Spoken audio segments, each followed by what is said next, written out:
Hi everyone, welcome to our next chemistry lecture. In today's lecture, we are going to discuss about physical properties of the oxide of period 3 element. So in today's lecture, we are going to discuss about physical property of the oxide of period 3 element. Before going to start our topic, I would like to tell it is chapter number 13 of second year first chapter and lecture number 5. Fourth lecture already we discuss on this chapter S&P block element, so it is our fifth lecture. So in today's topic, that is oxide of period 3 element. So first of all, I would like to tell you what is oxide. Clear? This word, whenever we use oxide means, oxide का मतलब है और definition है the binary compound of oxygen with other element. The binary means जुड़ा हुआ यानी couple, यानी oxygen के एलिमेंट दूसरे एलिमेंट के साथ हो उसको क्या कहते हैं, उसको ऑक्साइड्स कहते हैं. How like the binary compound of oxygen with other element are called oxide. Example sodium oxide and magnesium oxide. It is example of oxide. Next point, argon does not form an oxide because it has complete outermost shell. argon जो है वो oxide नहीं बना सकते. वजह क्या होती है? क्योंकि इसका आउटरमोस्ट शेल क्या है, वो कंप्लीट है. सबसे पहले मैं बता रहा हूँ आपको कि ये पीरियड 3 एलिमेंट में जो हमारे पास है सोडियम से लेकर argon तक है, 8 एलिमेंट पे मुश्तमिल है. ये पीरियड 3 है. तो यहाँ से सोडियम से लेकर argon तक सिर्फ argon वो वाहिद एलिमेंट है जो ऑक्साइड नहीं बनाते, बाकी सब बनाते हैं. Clear? So this was last point. So let's see now physical properties of oxide. Our first physical property, that is structure of oxide. हमारे पास structure of oxide है. ये हम पढ़ते हैं कि structure of oxide क्या है हमारे पास.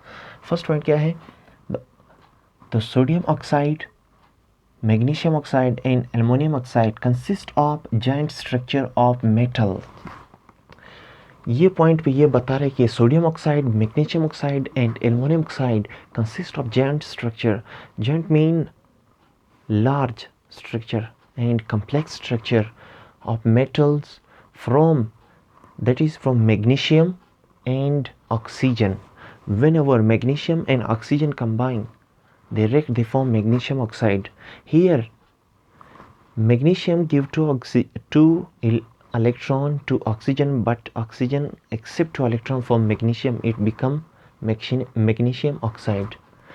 In the same way, silicon oxide or silicon dioxide has joint covalent structure. It has a covalent structure mostly, but some cases it is joint covalent structure.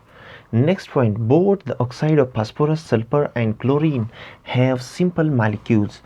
Whenever phosphorus, sulfur and chlorine they react with oxygen, they form simple molecules. Clear?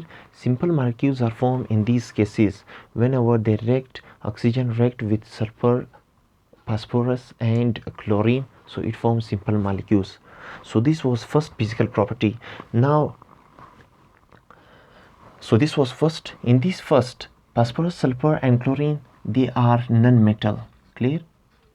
They are non-metals. But ये जो हमारे पास है sodium oxide, magnesium and aluminium, they are metals but they are non-metals.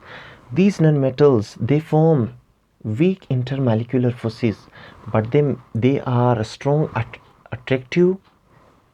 They have strong attractive intramolecular forces are present in sodium oxide, magnesium and aluminum oxide. But here weak intermolecular forces are present here. So this was first physical property. Let's see second, nature of oxide. Nature of oxide क्या हमारे पास, sodium and magnesium oxides are ionic. They form ionic compound. Clear? Aluminum has less ionic but more covalent in nature. Aluminium हमारे पास जो है जब भी oxygen के साथ reaction करती है तो इसकी खसूसियत नेचुरलिटी क्या होती है, इसमें जो होती है लेस आयोनिक है और मोर कोवेलेंट नेचर शो करते हैं. नेक्स्ट पॉइंट क्या है, the oxide of silicon, phosphorus, sulphur and chlorine have covalent character. और इसमें सिर्फ कोवेलेंट करेक्टर पाई जाती है, इसमें आयनिक करेक्टर्स नहीं होते, इसमें कोई आयनिक करेक्टर्स नहीं है. फिर उसके बाद the ionic character of the period element decreases. Ionic character जो है पीरियड में वो डिक्रीज होती है from left to right, clear, from sodium to argon, ये क्या होती है, ये डिक्रीज होती है, while covalent character is increases. जब भी सोडियम से आर्गॉन की तरफ हम जाते हैं, क्लियर, तो आयनिक जो है हमारे पास वो डिक्रीज होती है और कोवेलेंट करेक्टर जो होती है वो इंक्रीज होती है। रीज़न क्या होती है हमारे पास, इसमें जो वजह है, because due to decrease in the electronegativity difference, electronegativity difference पे ये इंक्रीज और डिक्रीज होती है, क्लियर, जिसके हमारे पास आयनिक जो है आयनिक करेक्टर डिक्रीज होती है और कोवेलेंट करेक्टर जो हमारे पास है वो इंक्रीज होती है। So this was second physical property, that was nature of oxide. Third one हमारे पास क्या है, that is melting and boiling point of oxide, clear. Melting and boiling point किस तरह होते हैं, जब भी ये एलिमेंट ऑक्सीजन के साथ मिलते हैं, the oxide of sodium, magnesium and aluminium have high melting and boiling point. इसकी मेल्टिंग एंड बॉइलिंग पॉइंट भी ज़्यादा होती है। रीज़न क्या होती है, वजह, why they have high melting and boiling point.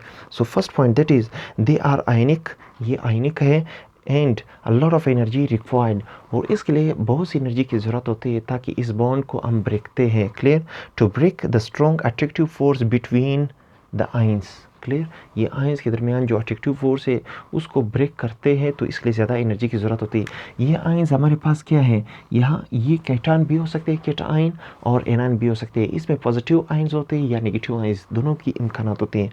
Second point क्या है, the melting and boiling point of silicon dioxide also है हायर। सिलिकॉन डाइऑक्साइड का भी जो मेल्टिंग बॉइलिंग पॉइंट है वो भी हायर है, clear. Large amount of energy required to break the joint ionic and covalent structure, और इसके लिए भी ज़्यादा एनर्जी की ज़रूरत होती है ताकि इसकी जो आयनिक और कोवेलेंट स्ट्रक्चर है इसको ब्रेक करने के लिए। So this was the third physical property. Let's C fourth one. Fourth is electrical conductivity. Electrical conductivity depend upon pre electron. जहाँ पे प्री इलेक्ट्रॉन हो तो उस पर इलेक्ट्रिसिटी आसानी से पास होती है, जहाँ पे प्री इलेक्ट्रॉन ना हो तो उसमें इलेक्ट्रॉन या उसमें करंट आसानी से पास नहीं होती। यहाँ पे let's see the oxide of metals, जैसे कि फर्स्ट है सोडियम ऑक्साइड और magnesium oxide and aluminium oxide, do not conduct electricity in solid form. ये सॉलिड फॉर्म में कोई इलेक्ट्रॉन इसमें पास नहीं होती, because no free electron it consist, इसमें कोई फ्री इलेक्ट्रॉन्स नहीं होती।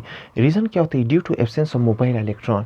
मोबाइल मीन्स फ्री इलेक्ट्रॉन, यही पॉइंट जैसे मैं ऊपर बता चुका हूँ, मोबाइल का मतलब है फ्री, इसमें फ्री इलेक्ट्रॉन हमारे पास नहीं है ताकि इसमें इलेक्ट्रॉन मूव करे, क्लियर। सेकेंड पॉइंट क्या है, but conduct in molten form। molten form means in liquid form they have free electron, so that's why फिर इसमें इलेक्ट्रिसिटी और करंट पास होते हैं। The oxide of silicon oxide, phosphorus and sulfur oxide and chlorine oxide do not conduct electricity in gas, liquid and solid. Silicon, phosphorus and chlorine, they cannot conduct electricity in the form of gas, solid and liquid.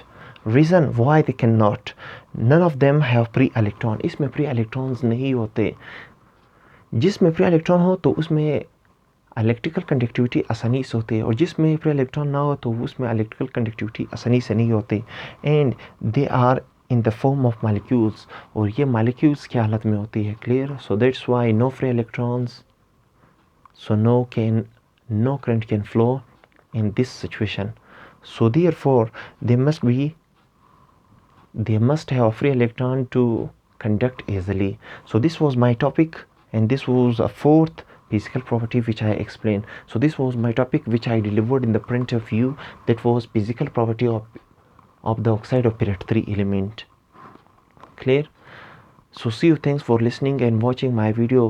So we will come और next lecture, हम अपने next lecture में आते हैं वो lecture पे जिसमें हम डिस्कस करेंगे acid base behaviour of period 3 element, clear. उसमें हम एसिड और बेस की जो बिहेवियर होते हैं उसको हम डिस्कस करेंगे, clear, in our six lecture. ये फिफ्थ हमारे पास और सिक्स में हम वही डिस्कस करेंगे। So see you, thanks for listening and watching.